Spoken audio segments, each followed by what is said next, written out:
The old Mercy Hospital stood on a hill overlooking the town, a skeletal structure of decaying brick and mortar.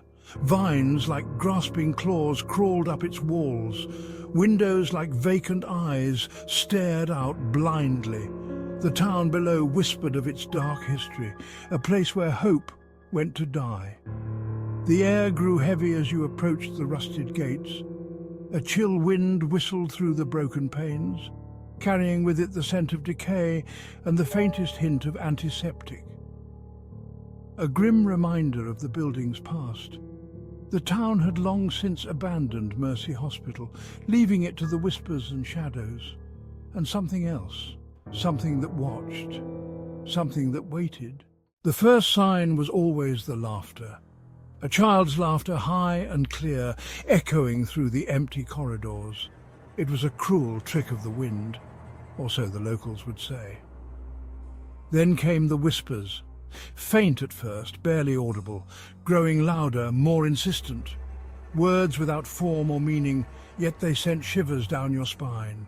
Shadows danced in the periphery, flickering shapes that vanished when you turned your head. Doors slammed shut with a deafening bang. Footsteps echoed on the stairs, but no one was there. The air grew thick with fear, a palpable presence that pressed in on you, choking the air from your lungs. You were not alone. You were being watched. Many had dared to enter the abandoned hospital, drawn by curiosity or a thirst for adventure. None had stayed long. The terror that haunted Mercy Hospital was relentless. Some fled in blind panic, driven mad by the unseen horrors that lurked within those walls. Others were frozen in place, paralyzed by an overwhelming sense of dread, unable to move or speak. There were whispers of things far worse, of people driven to the brink of madness, of lives claimed by the shadows that clung to this cursed place. Whether true or not, the stories served their purpose, keeping the curious at bay. One night, a group of teenagers, emboldened by bravado and cheap beer, decided to explore the abandoned hospital. They dared each other to spend the night, to prove their courage. They would regret their foolishness. As darkness fell, the terror began. The laughter, the whispers, the shadows. The teenagers huddled together for comfort, their bravado fading with each passing moment.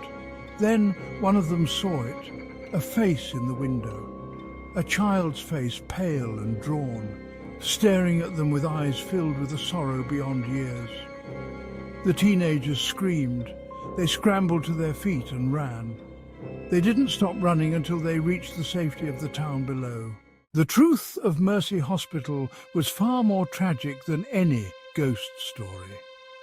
The child that haunted its halls was not a malevolent spirit, but a victim of circumstance. A young boy named Samuel, who had died within those very walls. Samuel had been a patient at Mercy Hospital, suffering from a rare and incurable disease.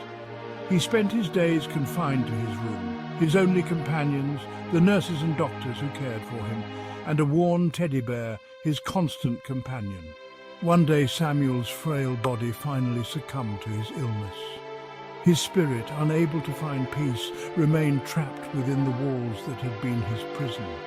The laughter, the whispers, the shadows, all manifestations of a child's loneliness and sorrow. Samuel wasn't trying to scare anyone. He was just a lonely child, longing for companionship, yearning for the warmth of human contact, trapped in an endless cycle of sorrow.